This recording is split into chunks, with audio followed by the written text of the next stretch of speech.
Welcome to நளினாஸ் paradise. இன்றைக்கு நான் உங்களுக்கு ரவை மாவில் எப்படி புட்டை வைக்கிறேன்னு சொல்லி தரப்போகிறேன். வாங்க எப்படி புட்டை வைக்கிறதுன்னு பார்க்கலாம்.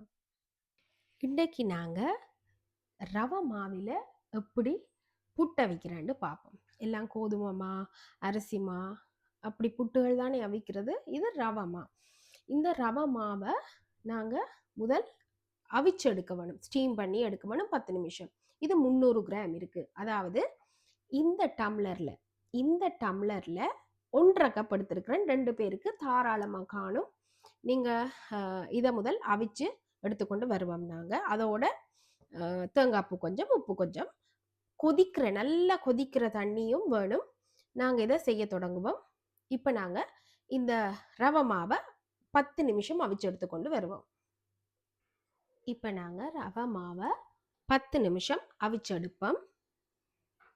இப்படி ஒரு ஸ்டீமருக்குள்ள வச்சுட்டு அதை ஒரு 10 நிமிஷம் அவிச்செடுத்தால் அதுக்கு பிறகு நாங்கள் புட்டு செய்ய தொடங்கலாம். அவிச்சிட்டு நாங்கள் பார்ப்போம் அப்படி புட்டு செய்கிறதுண்டு.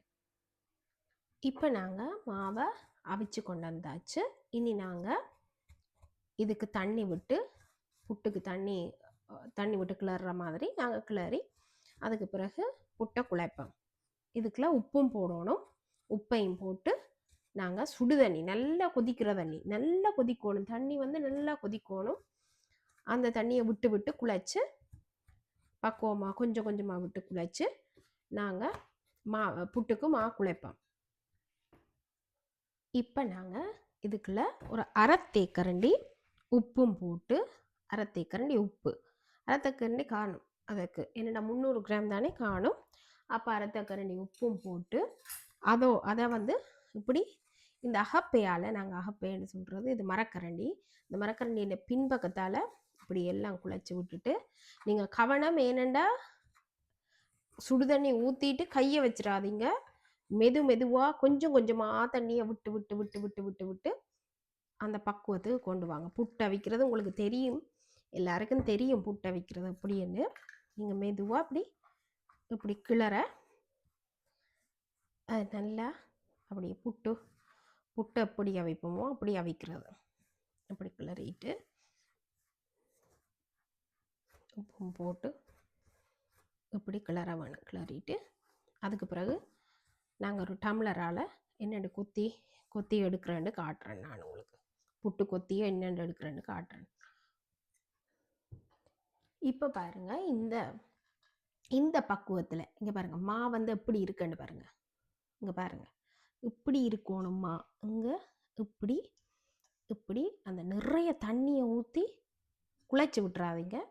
இப்படி உதிரியாக இருக்கணும். இந்த மாவை மெதுவாக போட்டு ரவை தண்ணி மிழுக்கும் பார்த்து நீங்கள் கொஞ்சம் கொஞ்சமாக விட்டு தண்ணியை விட்டு விட்டு இந்த பதத்துக்கு கொண்டுட்டு, பிறகு ஒரு டம்ளர் இருக்குது. இந்த டம்ளர் அந்த வாய் பக்கத்தால் இப்படி கொத்துனீங்கண்டா சின்ன சின்ன சின்ன சின்ன சின்ன புட்டு, அந்த குட்டி குட்டி புட்டு வரும். குட்டி குட்டியாக வடிவாக நல்லா சாஃப்டாக அவிச்சா நல்லா சாஃப்டாக வரும். இப்படி நீங்கள் கொத்திட்டு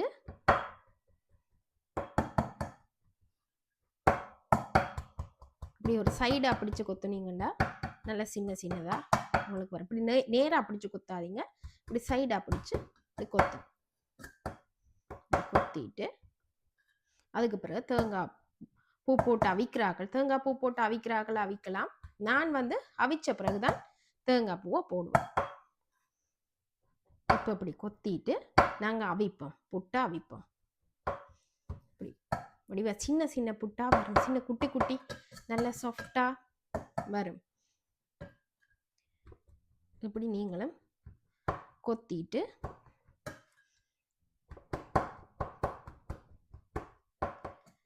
அதை அவிச்சு எடுக்க.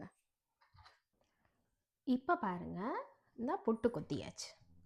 நல்ல சின்னதாக வரும், குட்டி குட்டியாக அப்படி நல்லா இருக்கும், சாஃப்டாகவும் இருக்கும். அவிச்சாலும் சாஃப்டாக இருக்கும்.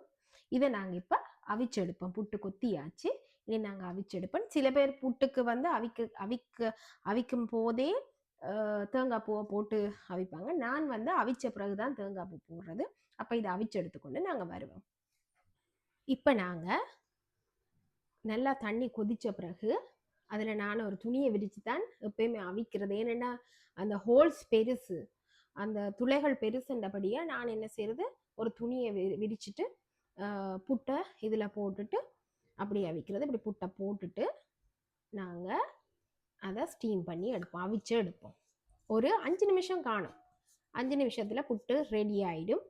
இப்படி போட்டுட்டு அதில் நாங்கள் சின்ன ஹோல்ஸ் இப்படி இப்படி அந்த இப்படி 1 2 3 4 5 ஹோல் இப்படி குத்திட்டு அதுக்கு பிறகு இதை இப்படி மூடியால் மூடிட்டு ஒரு 5 நிமிஷம் அவிச்சு எடுத்தா புட்டு ரெடி. நாங்கள் பார்ப்போம், புட்டு அவிஞ்ச பிறகு பார்ப்போம். இப்போ பாருங்க, இந்த புட்டை அவிச்சு எடுத்துக்கொண்டு வந்தாச்சு. அப்படி ஆவி பறக்குதுன்னு பாருங்க, உங்களுக்கு தெரியுதான்னு தெரியல. நல்ல சுட சுட புட்டு. அந்த புட்டோட டக்குன்னு இந்த தேங்காய் பூ அப்படி போட்டுட்டு அதை கிளறி விட்டா புட்டு ரெடி. இனி நீங்கள் என்ன குழம்புண்டாலும், கோழி குழம்போ மட்டன் குழம்போ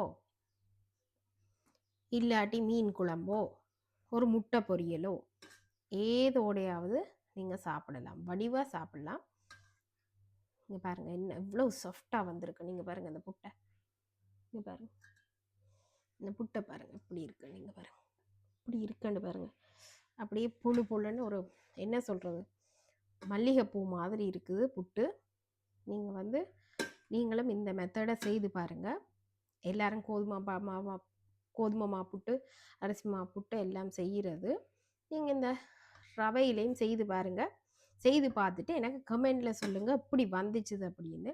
நான் செய்தது உங்களுக்கு அளவுகள் எல்லாம் சரியாக சொல்லி கொடுத்துருக்குறேன். நீங்கள் செய்துட்டு எனக்கு எப்படி வந்துச்சுன்னு சொல்லுங்கள். இப்போ இந்த புட்டோட நாங்கள் ஒரு சிக்கன் நான் இன்றைக்கு சிக்கன் குழம்பும் முட்டை பொரியலும் வச்சு சாப்பிட போகிறேன். நீங்கள் உங்களுக்கு என்ன விருப்பமோ அதோட சாப்பிட்லாம். சம்பல் கூட வச்சு சாப்பிட்லாம், நல்ல டேஸ்ட்டாக இருக்கும். இப்போ பாருங்கள், இந்த புட்டோட சிக்கன் கறியும் அதோட முட்டை பொரியலும் செய்திருக்கிறேன். நீங்களும் இப்படி செய்து சாப்பிட்டு பாருங்கள், நல்லா இருக்கும். இந்த புட்டு நல்ல டேஸ்ட்டாக இருக்கும். அந்த ரவை மாவில் செய்த புட்டு நல்ல சாஃப்டாக இருக்கும். நீங்கள் செய்து பாருங்கள், நல்லா இருக்கும். இந்த சிக்கன் கறி உங்களுக்கு ரெசிபி வேணுமெண்டா நீங்கள் கேட்கலாம். நான் இந்த சிக்கன் கறி நான் என்ன இஷ்டப்படி செய்கிற சிக்கன் குழம்பு. நீங்கள் உங்களுக்கு வேணுமெண்டா நீங்கள் இந்த சிக்கன் குழம்பு ரெசிபியும் கேட்கலாம். நான் உங்களுக்கு செய்து தரேன். கமெண்டில் போடுங்க எப்படி உங்களுக்கு வந்ததுன்னு. இன்றைக்கு நான் இதுதான் எங்களோட நைட் டின்னர். நீங்களும் இதை செய்து பாருங்கள், உங்களுக்கு எப்படி வந்தேன்னு சொல்லுங்கள்.